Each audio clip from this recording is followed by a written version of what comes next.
Puis, dans le temps, il y a ce qu'on appelle la Bible hébraïque. C'est un texte comme ça. Ça, le Nouveau Testament. Maintenant, ce texte-là, il est tiré d'où? Ce texte a été tiré à partir de la Vulgate latine. Vous entendez parler de la Vulgate latine? La Vulgate latine. Hein?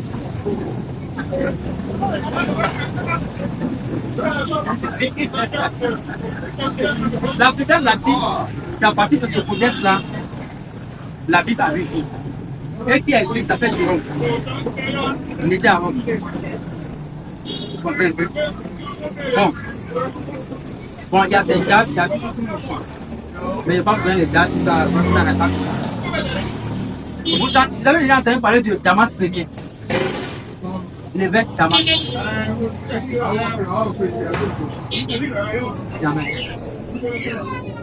Questo è lì le prese di lì per centrare la pesca. Come si chiama? La pesca, ma Le vieux, comme il a entendu parler de Jérôme, qu'est-ce qu'on dit de lui?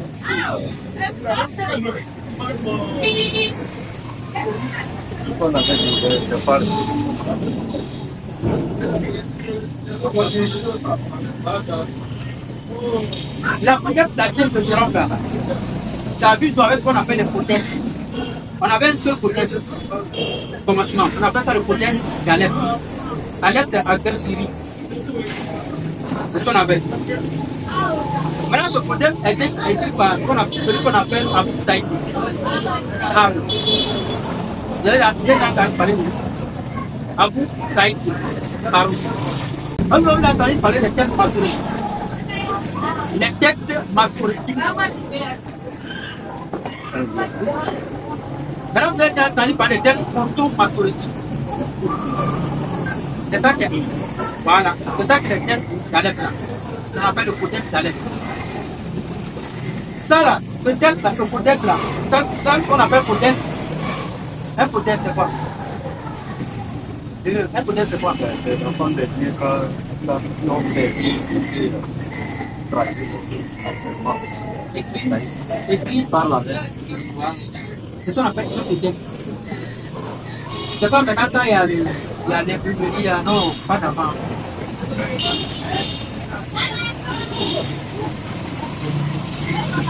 Après ce codex d'Alep là, on a le codex de Leningrad.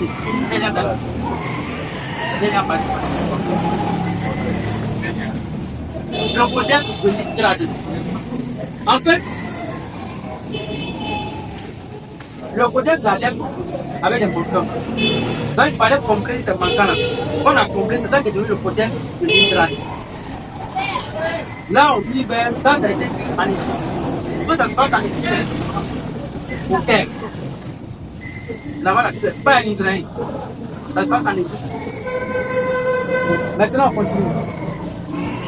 Vous retenez des questions, vous allez pouvoir me poser des questions à l'intérieur parce que je ne sais pas comment tu parles de l'intérieur, non. Mais tout ce que vous avez retenu ici, là, quand vous allez quitter quelque part, vous posez la question, vous êtes tout le temps pour. Vous pouvez frapper vos poitrines. La première m'a jamais posé jusqu'à la fin du temps. Prenez le Coran, il faut venir le Coran, tu vas transmettre, tu vas 87, verset 6.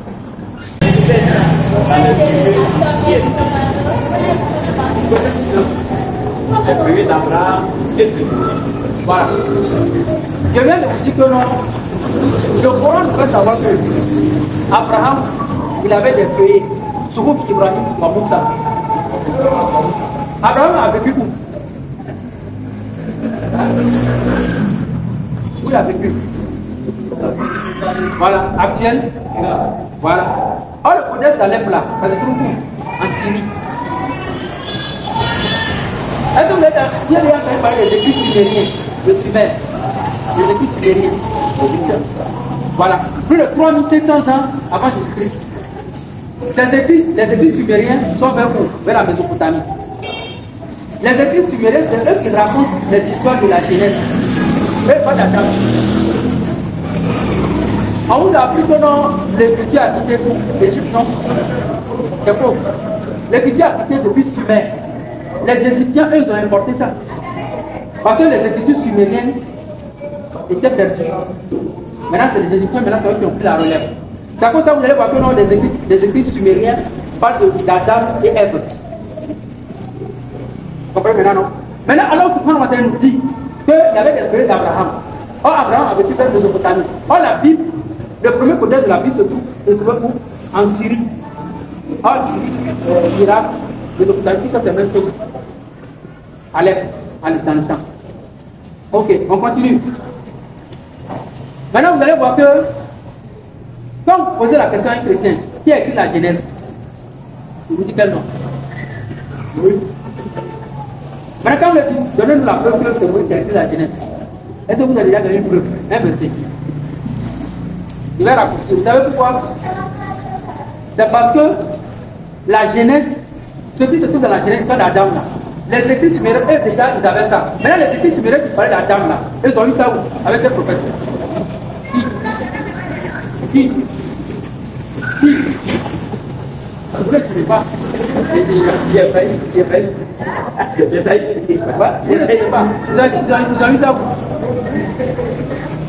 Non? Vous avez vu ça où? Hein? Avec les Sumériens. Je sais, je viens. Hein? Voilà. Les écrits sumériens. Les écrits sumériens plutôt. Ils ont parlé d'Adam et Ève.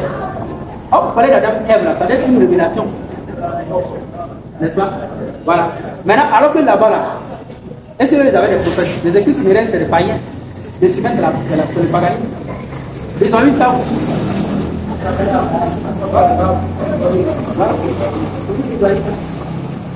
Donc, c'est-à-dire, la Bible, Genèse, tout ça là, ils ont vu Dieu avec les écrits d'Abraham. Maintenant, ces écrits circulaient au Sumer. À cette époque-là. C'est ça que maintenant, tu feras maintenant la Bible. Quand on parle de la Bible, on ne parle pas de l'Ancien et Nouveau Testament, on parle de l'Ancien Testament. Là, on n'entend pas de l'Ancien Testament, on ne parle pas du Nouveau Testament. On parle de la conception. Là où l'Ancien Testament, c'est quelque chose sur la Genèse.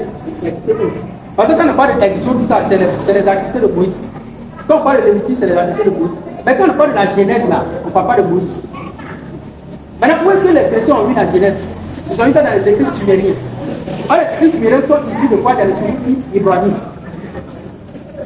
Ok, on continue. Donc, pour laquelle vous allez voir dans la Genèse que la femme de Caïn, on ne connaît pas son nom. Voilà. Le soleil qui a été créé au 4e jour. Il y a toutes les erreurs dans la Genèse. Comment on appelle ça? Le péché originel. C'est tout dans la Genèse. C'est ça qui va mourir sur Caïn. Tout ça là. Ça veut dire que la Genèse n'a pas d'auteur. Maintenant, les photos d'Ibrahim là, c'est ça qui circulait en Mésopotamie, en Irak, en Syrie, au Sumer, c'est ça qui est venu. Ils ont pris une petite partie des premiers et ils ont pris maintenant faire la Bible. C'est après quand Moïse est venu maintenant, où Ibrahim voit Moussa. Donc c'est roi Moussa là qui est maintenant Exode, Deutéronome, Lévitique, Nombre. C'est ça qui est maintenant plus complexe. C'est ça qui est la conclusion de la Bible.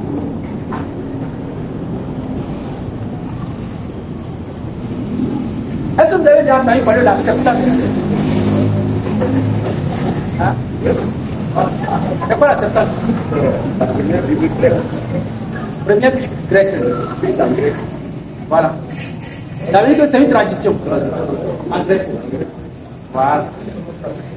Voilà. Pourquoi ça a été traduit en grec? Après le départ de Jésus. Non, Jésus n'était pas candidat de Septante. Qui a dit ça déjà quelque part? Jésus doit avoir des problèmes. La Septante, c'est avant Jésus. La Septante, c'est avant Jésus.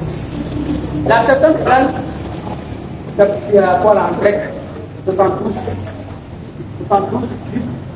On a des prix. Selon l'histoire, ils n'ont pas traduit la Bible hébraïque. C'est ça que c'est la Septante. 72. Donc c'est la tradition. Ça, il n'y a pas l'histoire de Jésus. Ça, on a bien très long, l'an plus de. Ça, c'est vers 300, l'an 300. Avant Jésus. Donc, sachez que la tradition de gars, les gens ont perdu quoi? Une partie de la Bible. N'est-ce pas? Parce qu'ils ont appelé la tradition. Là maintenant, cette tradition-là, a été recommandée par qui? Ptolémée II. Je vais la parler.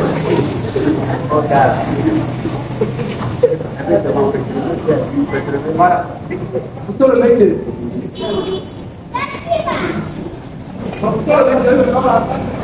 Ah non, lui, Ptolémée II, ils sont fait l'Égypte antique. Mais eux sont de la Macédoine. Ça, c'est l'empire macédonien. C'est le fils de Ptolémée I. Ptolémée I qui est le fils de Lagos. Lagos est un ancien militaire macédonien. C'est lui qui a créé la dynastie Lagide. La dynastie Lagide. C'est un militaire. Maintenant, c'est son fils qui est Ptolémée II. Maintenant, Ptolémée II, lui, c'est un roi. Maintenant, il a voulu que tous les textes israélites soient traduits en grec. Pourquoi? Il avait une idée derrière. C'est ce qu'on appelle l'avènement du quoi? L'hellénisme. Voilà. C'est-à-dire, eux, c'est des païens. Ils ont vu la Bible, ok, on va traduire la Bible, on va faire la fusion de avec la Bible avec la philosophie. C'est ce qu'on appelle l'hellénisme. Comme il y avait dans la Bible, on dit les Juifs et les Hellénites. Personne ne va faire cette explication comme ça. Qui sont les Hellénites?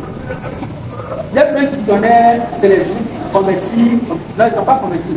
C'est des Juifs païens qui ont volé la parole de Dieu, ils ont fait ça à leur manière, ils ont fait ça à la philosophie. C'est ça qu'on appelle l'hellénisme.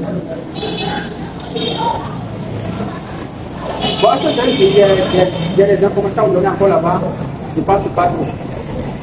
Voilà, prenez la Bible parmi vous. Jean 13, verset 31.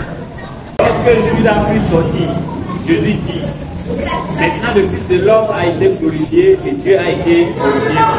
Ok. L'autre Jean 12, verset 21. Non, laisse ça. L'autre Jean 12, verset 21. Jésus. Ouais, vas-y. Au verset 22. Philippe alla le dire à André. Et ensemble, ils le dirent à Jésus. Jésus leur répondit en ces termes. Elle est venue.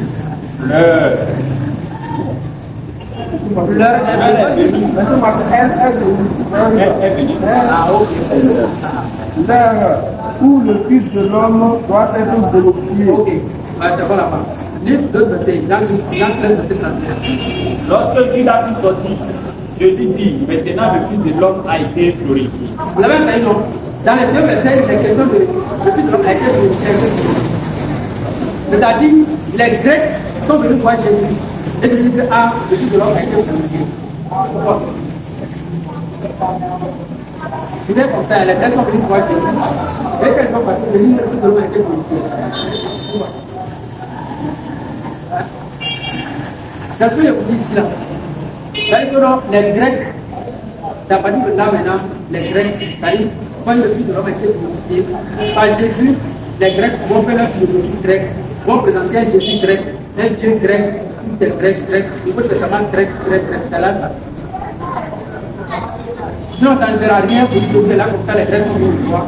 Et quand les Grecs sont partis, le Fils de l'homme a été glorifié. C'est-à-dire par Jésus, les Grecs ont été glorifiés. C'est à cause de ça le Nouveau Testament en grec, parce que Jésus n'a jamais parlé grec. Donc, on parle ici de la Septante. La Septante a vu jour avec Ptolémée II.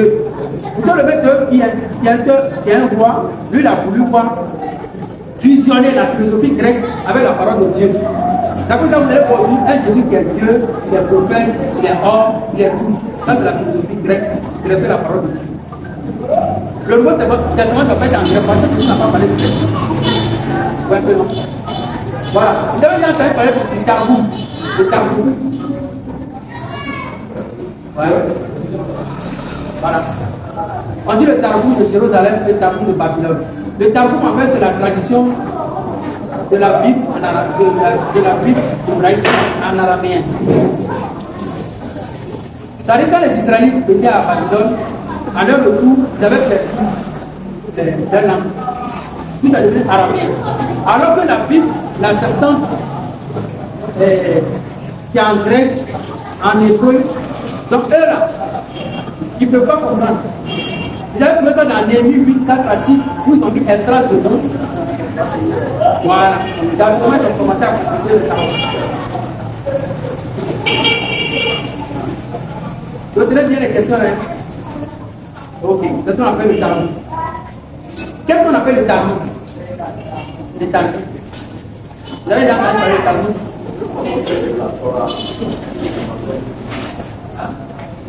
De la Torah.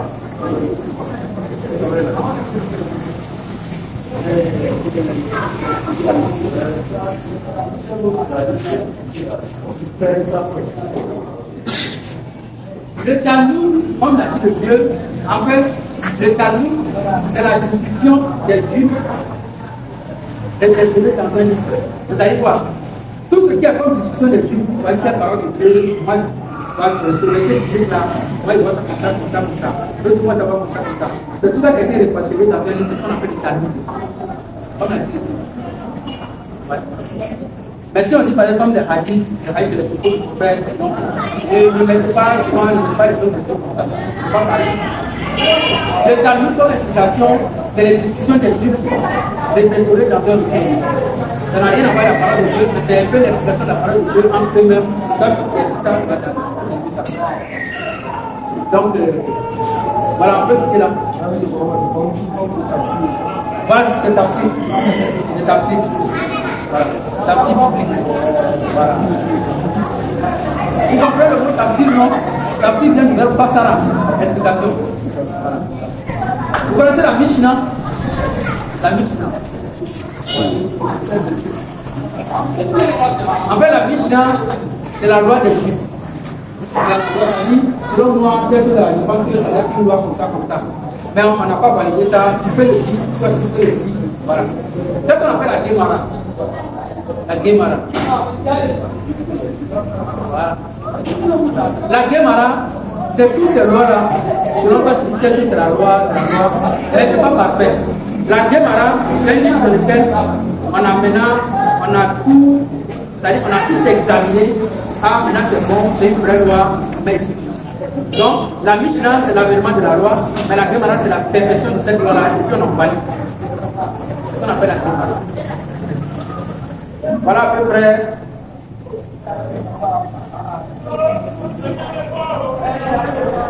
Voilà à peu près l'avènement de la Bible, d'où vient la Bible. C'est pas fini, hein, parce que là, je ne peux pas encore entrer dans la composition à partir maintenant de comment est-ce que ça a été fait, compilé avec le Nouveau Testament. Voilà, ça passait pour les Juifs, les prophètes, tous les synecticus là, tout ça là, ils sont encore entrés là-bas. Ça va les composer là. Ça, c'est au premier abord, ce qui s'était passé avant même Jésus. C'est ce qu'on appelle ancienne Bible hébraïque. C'est comme ça que ça a passé. D'abord, il n'y avait pas de documents. Ils ont volé des petits papiers d'Ibrahim. Parce que quand souvent l'Ibrahim, c'est que Ibrahim allait s'asseoir, il avait quelques petits livres. Quand lui est parti, on a pris, on a falsifié, C'est ça qui est devenu la Bible d'Ibrahim. Après, on a dit que non, on ne peut pas bien comprendre. Il faut traduire ça en grec. Parce qu'à l'époque, c'était des empires, des grands empires, des grands empires. Donc, il fallait traduire ça en grec. On va mieux expliquer. C'est comme le Nouveau Testament. Quand tu vas trouver une parole de Jésus dans le Nouveau Testament, c'est pas sa vraie parole. Parce qu'il est traduit en grec. Vous dites avec un hébreu, il ne sait pas. Maintenant, pour le vrai écrit hébreu, il n'en a pas. Mais tu es obligé de fier sur ce qui est écrit en grec. Donc c'est comme ça la Bible aussi. La Septante a perdu les réalités. Après la Septante, on a vu le Talmud en araméen, on a vu le Talmud qui explique la Bible. On a vu tous avec les lois, la Bible, tout ça. Eux tous se sont basés sur quoi? L'Ancien Testament. C'est ce qu'on appelle. Donc voilà à peu près la composition de la Bible. Et si vous avez déjà vu une vidéo dans laquelle on vous examine de A à Z, voilà la composition de la Bible. Mais quand on vous dit non, quelque chose s'est passé au concile de Nicée, c'est les histoires. On écrit, voilà, le concile de Nicée, il y avait Constantin, il y avait Arius, il y avait ça c'est vers l'an 300 et ça n'a rien à voir avec la composition de la Bible. La Bible, elle était, c'est comme le monsieur dont on parle par exemple. Plutôt le monsieur. Lui, il est qui traduit la Bible. C'est un païen. Mais il a voulu que la Bible soit traduite avec l'œuvre de l'autre païen. Et les gens qui sont soumis à ça, c'est pas des chrétiens. Donc ça veut dire que non, déjà à partir de là, on a introduit la philosophie grecque à l'intérieur. C'est ça que la Bible de l'Église. Là, c'est un peu là. Je m'arrête ici. Dans 5 minutes, s'il y a des questions, vous posez, on est presque 17 heures. Vous avez des questions comme ça, il n'y a pas de questions. On va aller vite, c'est le jeu, Inch'Allah.